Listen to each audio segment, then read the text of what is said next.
আজকে সকালটা শুরু করলাম ছাদ বাগান থেকে। আমাদের বাগানে কত ফুল ফুটেছে, নয়নতারা, সাদা, চলো আরও কি কি ফুল ফুটেছে তোমাদের দেখাবো। তার সাথে আর একটা সবজি আছে, তোমরা পুরো ভিডিওটা দেখো তাহলে বুঝতে পারবে। শুভ সকাল বন্ধুরা, এশার লাইফস্টাইলে তোমাদের অনেক অনেক স্বাগত আর অনেক ভালোবাসা। তোমরা সবাই কেমন আছো? আশা করি তোমরা সবাই খুব ভালো আছো। তোমাদের ভালোবাসা এবং আশীর্বাদে আমরা ভালো আছি। আজকে হচ্ছে সোমবার আর এখন বাজে 7টা। তো নতুন দিন নতুন সকাল, তোমাদের সঙ্গে নতুন একটা ভিডিও শুরু করলাম বন্ধুরা। সকালে মা দেখো ছাদের বাগানটা চারিদিক দিয়ে একটু ঘুরে দেখাচ্ছে।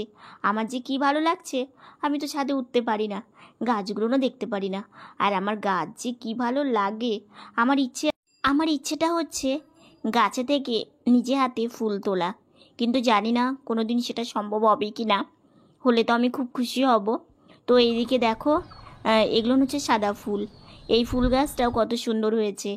আর তোমাদের বলেছিলাম সবজির কথা, দেখো কত করলা হয়েছে। করলাগুলো একদম খাওয়ার মতো হয়ে গেছে। তো কয়েকটা করলা পেকেও গেছে, তো পাকা করলা তো খেতে নেই, তো সেই জন্য এইদিকে মা ফুলের চাকাটা নিয়ে এসেছে। তো মা ভাবলো যে করলাগুলো এখানেই রাখা যাক, ফুল তুলছে। তো সেই জন্য মা দেখো একটা একটা করে করলা তুলছে। করলা গাছটাও কিন্তু বেশ সুন্দর হয়েছে। গেল বছরও হয়েছিল জানো তো একটা করলা গাছ, সেই করলাগুলো না ভীষণ লম্বা লম্বা হতো। কিন্তু এবার করলা গাছে যে করলাগুলো নয়, একটু ছোট ছোট, কিন্তু বেশ ভালো জানো তো। তো অনেক দিন হয়ে গেল, মা ভাবলো যে করলাগুলো তুলে রান্না করা যাক, না হলে বাড়তি হয়ে গেলে সেগুলো আর ভালো লাগে না, বীজ হয়ে যায়। তো করলা তুলে তারপরে মা একটা একটা করে ফুল তুলে নিচ্ছে। ফুল তুলে তারপরে ভাইসোনাকে পুজো দেবে। তো স্নান করে এসে ফুল তুলতে হয়। তো সেই জন্য মা সকালে ঘুম থেকে উঠে বাসি কাজ সেরে তারপরে স্নান করে ভাইসোনাকে জাগিয়ে এসে তারপরে ফুল তোলে। আর ওই যে সূর্য মামা উকি দিচ্ছে, আজকে মনে হয় বেশ গরম পড়বে। আর এদিকে দেখো, এই গাছটা তোমরা কেউ চিনতে পারছো? এটা হচ্ছে কি বলো তো, এটাকে আমরা অপরাজিতা বলি। এটা হচ্ছে দুটো কালার হয়, একটা নীল হয় আর একটা সাদা। তো নীলটাই বেশি ভালো লাগে, কিন্তু সাদা হয়েছে, তো কি করা যাবে, কিছু করার নেই। তো দুটো ফুল ফুটেছিল আর কি। আর এদিকে দেখো সাদা নয়নতারায় 2-3 ধরনের হয় জানো তো, একটা কালারিং হয় আর একটা সাদা হয়, আরও ধরো অন্য কালার হয়তো আছে। তো আমাদের এখানে দুটোই হয়েছে। তো দেখো বেশ কয়েকটা নয়নতারা গাছে ফুল ফুটেছে। তো মা একটা একটা করে ফুলগুলো তুলছে, বেশ ভালোই লাগছে তাই না দেখতে। তো দেখো বেশ কয়েকটা ফুল হয়েছে। জবা ফুলটা কিছুদিন হলো একটু কমই ফুটছে। আর এটা কি গাছ বলো তো? এটা হচ্ছে বেলি ফুল গাছ। বেশ ভালো লাগে এই ফুলগুলো যখন ফোটে, এত সুন্দর সেন্ট বের হয়, কি ভালোই লাগে। আর ভাইসোনাকে যদি এই ফুল দিয়ে মালা গেঁথে দেওয়া যায় আরোই ভালো লাগে। তো এইদিকে দেখো অনেকগুলো ফুল হয়ে গেছে, তো আরও বেশ কিছুটা ফুল আছে। তো এই ফুলগুলো রেখে দিলে নষ্টই হয়ে যাবে, তো গাছে থাকার থেকে ঠাকুরের চরণে দিলে আরও ভালো লাগে তাই না। আর আমার মা ফুল দিয়ে পুজো দিতে এত ভালোবাসে, মায়ের বেশি ফুল হলেই ভালো লাগে আর কি, তাহলে ঠাকুরকে কত সুন্দর চরণে দেওয়া যায়। আবার বেশি হয়ে গেলে বোন মালা গেঁথেও দেয়। তো এই যে মা একটা একটা করে ফুল তুলে নিচ্ছে, নিয়ে এটা নিয়ে এসে না ভালো হয়েছে জানো তো। তো সেই জন্য মা ভাবলো যে এখন থেকে এই ঝাঁকার মধ্যেই ফুলটা তুলে নিয়ে যাবে, নিচে নিয়ে গেলে তোমার থালার মধ্যে ভাগ করে রেখে দিলেই হয়ে যাবে।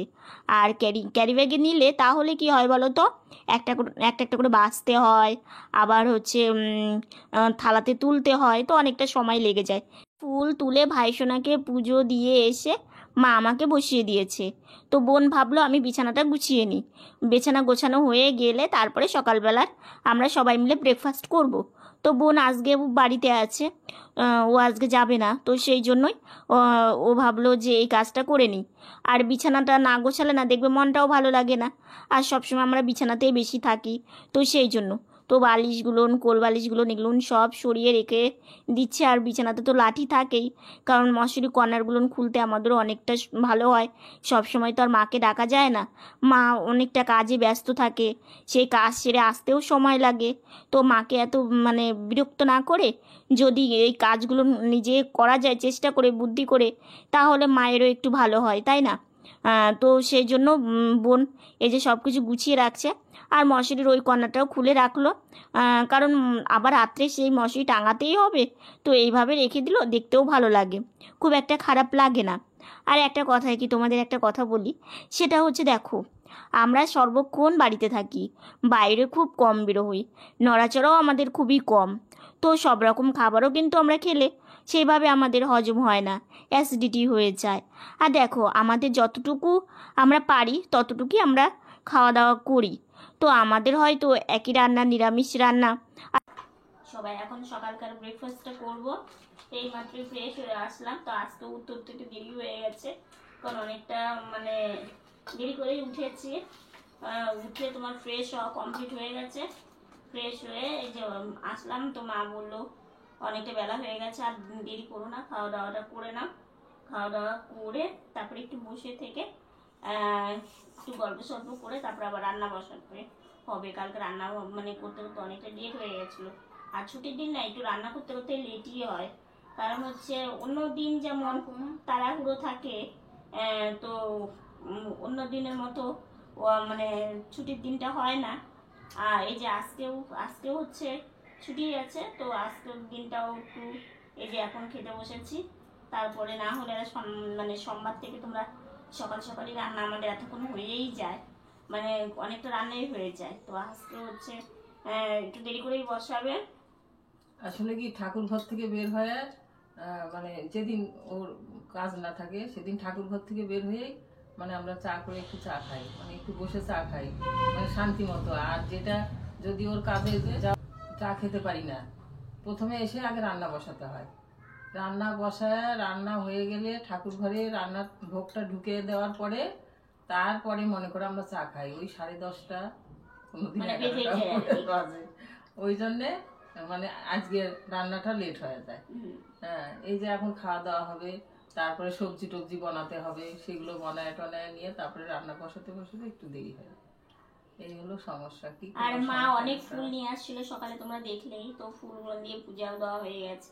গাছে ফুল তুলতে একটা সময় লাগে, একটা একটা করে ফুল তুলতে হয়, অনেকটা সময়ের ব্যাপার, এগুলো করতে করতে অনেক উঠি অনেক সকালে, কিন্তু তবুও মানে কাজ কমপ্লিট হয় না, একা হাতে সব একা হাতে করতে হয়। আর আমাদের কিন্তু একঘেয়েমি লাগে না, কারণ দেখো এই যে নিরামিষ রান্নাটা ঠাকুরকে ভোগ দিয়ে যদি খাওয়া যায়, প্রত্যেকটা রান্নাই কিন্তু খুবই ভালো লাগে, খুবই টেস্ট হয়। তোমরা যারা যারা মানে ঠাকুরকে ভোগ দিয়ে খাও তারা নিশ্চয়ই এই জিনিসটা জানবে। তো মা কিন্তু এক রান্না ভাইসোনাকে রোজ দেয়ও না, আজকে যদি এটা করে তো কালকে ওটা করে, মানে যেটা ঘরে থাকে আর কি। তো এই নিয়েই আমরা চলি, এই নিয়েই আমাদের চলা, কারণ দেখো সব সময় নিজে কিভাবে থাকতে পারবো, নিজের কতটুকু মানে কি করতে পারবো সেটা নিয়েই ভাবতে হবে। আজকে যদি কথার কথা আমি যদি ভাবি যে আমি অনেক কিছু খাওয়া দাওয়া করব, অনেক ভালো মন্দ মানে খাবো, ভালো ভালো জায়গায় ঘুরতে যাব, সেটা কি সম্ভব না। আমরা যতটুকুই পারবো ততটুকুনি মধ্যেই আমাদেরকে থাকতে হবে, তো সেগুলো নিয়েই আমাদের প্রত্যেকটা দিন কাটে, প্রত্যেকটা সময় কাটে। আর হ্যাঁ, আমার এটা হচ্ছে ডেইলি লাইফস্টাইল, আমি সকাল থেকে কি করি না করি, কি রান্না বান্না হয়, বোন কি কাজ করে, এগুলো নিয়ে আমাদের ভিডিওতে আমরা তুলে ধরি। তো সেই জন্য কি করব বলো, নতুনত্ব কিছু করতে গেলে আমি যদি ভালো হতাম তাহলে করতে পারতাম, আমিও ভালো না, আমার বোনও মানে সেভাবে হাঁটা চলাফেরা করতে পারে না, তবু আমি মানে চেষ্টা করি আজকে যদি এটা করি তো কালকে একটা অন্যটা করার চেষ্টা করি, যতটুকু পারি। জানি না ঠিকঠাক পারি কি না, ভুল হলে অবশ্যই বলবে। কিন্তু দেখো জীবনে চলার পথে সবসময় ভাবি যে নিজেদেরকে সবসময় স্ট্রং রাখতে হবে, মনকে শক্ত রাখতে হবে, হাসি খুশিতে চলতে হবে। তো এই কথা নিয়েই চলি। ছোটোবেলা মা এটাই বলেছে যে দেখো বাবা, কোনো সময় মনে দুঃখ পাবে না, কষ্ট পাবে না, সব সময় ভাববে যেটা হচ্ছে ভালোর জন্যই হচ্ছে, যেটা হবে ভালোর জন্যই হবে। তো এগুলো ভেবেই সবসময় আমাদের দিন কাটে, রাত কাটে। তো এই আর কি। তো এইদিকে বোন হচ্ছে দেখো সবজি আমানি করছে, আলু। তো এই আলু দিয়ে আজকে অনেক দিন হয়ে গেল মাকে বলেছিলাম যে মা একটু সয়াবিন সোয়াবিনের রসা করো, সঙ্গে একটু ডাল করো। তো মা ভাবলো আজকে এই রান্নাটা করি। তো সেই জন্য ডাল করবে, সোয়াবিনের রসা, আর তোমার হচ্ছে এই যে গাছের করলা টাটকা টাটকা। তো করলাটা বোন আমানি করছে, করলা ভাজাই করবে, শুক্তো করবে না, কারণ সব রকম সবজি থাকলে শুক্তো করা যেত। তো ভাবলো যে না, যেহেতু তোমার হচ্ছে ডাল আর সোয়াবিন তো আছে, তার সাথে করলা ভাজাটা ভালোই লাগবে। তো দেখো করলা ভাজা আমানি করা হয়ে গেল, আর বোন মানে এত পাতলা করে আমানি করেছে, বেশ ভালোই লাগবে। আর গরমের দিনে এই যে লেবু আর রান্নার জন্য আদাটা বোন এইভাবে ছিলে রেখে দিয়েছে। আর এই যে বাবা এনেছে জাম। এখন তো জাম পাওয়া যাচ্ছে, কয়েকদিন পাওয়া যাবে, তারপরে আর জাম পাওয়া যাবে না। আর কলা এনেছে, আর এই যে আমটাও এনেছে। আমটা খেলাম, মানে আমটা বাবা ভালো পেয়েছে, তো সেই জন্যও নিয়ে এসেছে। তো এইদিকে আম জাম কলা, শুধু কাঁঠালটা নেই। কাঁঠাল আমাদের সেরকম কেউ ভালোবাসে না। তো এইদিকে হচ্ছে ডালটা সম্বারা দিয়ে ভাইসোনা গৌরের জন্য তুলে রেখে দিয়েছে। তারপরে করলাটা ভেজে নিচ্ছে। করলা ভাজা হয়ে গেছে, এখন আলু দিয়ে দিল। সম্বারাতে দিয়েছে তোমার জিরে, লঙ্কা আর তেজপাতা ফোড়নে। তো আলুটা দিয়ে আলুটা একটু ভাজা ভাজা করলো, করে এই যে মশলাটা দিয়ে দিল। জিরে ভেজে রেখে দিয়েছিল, জিরে ভাজার মানে জিরে ভাজা বেটে দিয়েছে, তার সঙ্গে আদা আর লঙ্কা। আর সোয়াবিনে না একটু ঝালটা বেশি না হলে ভালো লাগে না। তো মা ভাবলো যে আজকে সোয়াবিনটা একটু ঝাল ঝাল করেই করা যাক, তো সেই জন্য একটু লঙ্কাটা বেশিই দিয়েছে। তো এইদিকে সোয়াবিনটা না মা একটু সেদ্ধ করে নেয়, তাহলে না খেতে ভালো লাগে। ঠান্ডা জলে না সোয়াবিন যদি চিপে রান্না করা যায়, দেখবে একটু কেমন যেন লাগে। তো একটু ফুটিয়ে যদি চিপে নেওয়া যায়, তাহলে খেতে টেস্টটা অন্যরকম লাগে। তো সোয়াবিনটা দিয়ে দিল, দিয়ে আলু সোয়াবিন একটু কষিয়ে নিল। আর এটা তো একদম গা মাখা হবে। এই যে দেখো রান্না বান্না হয়ে গেছে, খেতেও বসে পড়েছি। সোয়াবিনের রসা আর ডাল আমার একদম ফেভারিট খাওয়া। এদিকে আমি এখানে বসেছি আর বোন ওখানে বসেছে, বোন ওখানে বসে খাচ্ছে। তো এটা খাবার পরে মা বলেছে জাম মাখা করে দেবে। এই যে দেখো এই বাটিগুলো নে জাম মাখা খাচ্ছি। খুব ইচ্ছে করছিল জানো তো, যে কাগজের বাটিতে একটু জাম মাখা খাবো। বাহিরে প্যারা মাখা বিক্রি হয়, তো বাহিরের জিনিস তো আমরা খাই না। তো সেই জন্যই মাকে বললাম এই বাটিগুলো ঘরে আছে, এই বাটিতেই আমাদের জাম মাখা দাও। তো বোনও ওইদিকে খাচ্ছে, এইদিকে আমিও মানে জাম মাখা খাচ্ছি। সেই টেস্টি হয়েছিল গো, কারণ জাম তো আর কিছুদিনই পাওয়া যাবে, পরে আর মানে হাজার চাইলেও পাওয়া যাবে না। তো ওইদিকে না মাকে বললাম মা বাবাকেও আসতে একটু দিও, কারণ বাবা বাড়িতে আছে। তো মা বললো হ্যাঁ, সেই জন্য এখন মেখেছি, বাবাও যেন খেতে পারে। তো সবাই মিলে জাম মাখা খেয়ে বোন এই ঘরে চলে এসেছে। ওর মনটা একটু ভার, কী জন্য ভার বলবো তোমাদের, পুরো ভিডিওটা দেখো। তো এইদিকে ও বসে আছে, জাম খেয়ে একটু ভাবলাম সাজুগুজু করি। সাজুগুজু করে একটু বারান্দায় কিছুক্ষণ বসবো, বসে দু একটা রিলস বানাবো। তো ভাবলাম একটু সাজুগুজু করি আর তোমাদের দেখাচ্ছি। মাথাতে আমি দারুণ একটা জিনিস দিয়েছি, দাঁড়াও। আমার সাজুগুজু করা কমপ্লিট হয়ে গেছে, হালকা করে একটু মুখে পাউডার দিয়ে দিলাম। তো এই সাজুগুজু করা কমপ্লিট, একটু লিপস্টিক দিয়েছি, মাথায় ফুল দিয়েছি। আমার তো মানে সাজতে বুঝতে বেশ ভালোই লাগে। আর হচ্ছে দুই একটা রিলস বানাই, কারণ যখন আমার মনটা খারাপ থাকে কিংবা এই টাইমটা কি করব, তো ভাবলাম তাহলে দুটো রিলস বসে বসে বানাই, তাহলে মনটাও ভালো হয়ে যাবে। তারপরে যদি সময় থাকে তাহলে একটু বারান্দায় যায়, মানে কিছুক্ষণ টাইম আর কি বসে থেকে মানে নিজের মতো করে সময় কাটাবো আর কি। বাইরে যাওয়ার হলো না, অনেকক্ষণ বসে আছি, তো আর ভালো লাগছে না। পায়ের মধ্যে কেমন যেন একটা যন্ত্রণা হচ্ছে, আমি আর গাড়ি চালিয়েও যেতে পারছি না। মা বলছে চলো বাবা আমি নিয়ে যাই। একটু শুয়ে থেকে উঠে ঠাকুর প্রণাম করে তারপর একটু বারান্দায় গিয়েছিলাম, কারণ একবারও বারান্দায় না গেলে মন ভালো লাগে না। তো এদিকে মা বোন ডাকছে। সন্ধ্যা বন্ধুরা, তো সন্ধ্যাবেলা একটু জল খাচ্ছি, আস্তে সেরকম খেতে ইচ্ছে করছে না। আর ঠাকুর ঘরে ভাইসোনা সবাই নিয়েছে, তো ফ্যান চালিয়ে দেওয়া হয়েছে। আমার ভাইসোনার প্রচণ্ড গরম জানো তো, আর এত গরমের দিনে ভাইসোনার ফ্যান না দিয়ে ভাইসোনার ঘুমিয়ে হবে না, তো সেই জন্য। আর বাহিরের ফ্যানটাও দিতে হবে, কারণ হচ্ছে এই বেলাটা না ভীষণ গরম পড়েছে।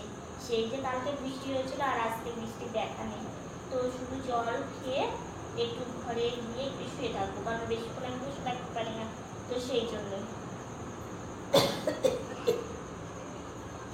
আজকে মায়ের মুখে কিছু মায়ের ছোটবেলার কথা শুনে দুই চোখে জল চলে এলো। মানে সত্যি আমার মা মানে ছোটোর থেকে যেভাবে বড় হয়েছে, মানে মাকে বলছিলাম যে মা একটু গল্প বলো তো দেখি তোমাদের ছোটবেলার ঘটনাগুলো। তো সেই গল্পগুলো শুনে বোন আমার দুজনের মনটাই ভার হয়ে গেছে যে আমার মা ছোটবেলা থাকতেও অনেক কষ্ট করেছে, কিন্তু দেখো সেই মানুষটা যে এখন একটু মানে সুখ শান্তি পাবে তারও কপাল নেই। কারণ আজকে আমরা যদি ভালো হতাম তাহলে আমার মায়ের একটু হলেও ভালো দিন দেখতে মানে পেত এবং ভালোভাবে থাকতে পারত। কারণ আমরা ভালো হলে আমার মায়ের কাজ করে দিতে পারতাম, মা বাবাকে আরও ভালো রাখতে পারতাম। তো সেই কথাগুলো ভেবে যে যাদের জীবনে শান্তিতে নেই তাদের জীবনে কোনোদিনই হয়তো শান্তি আসে না, আমাদের দিয়ে সেটা আমরা বিচার করি। তো সেগুলো ভাবতে গেলেই মনটা আরও বেশি ভার হয়ে যায়।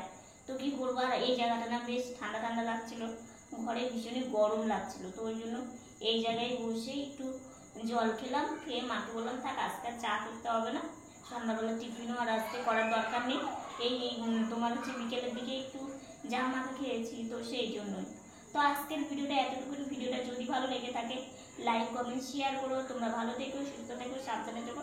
নতুন ভিডিও নিয়ে খুব তাড়াতাড়ি তোমাদের সামনে এসছি। Good night.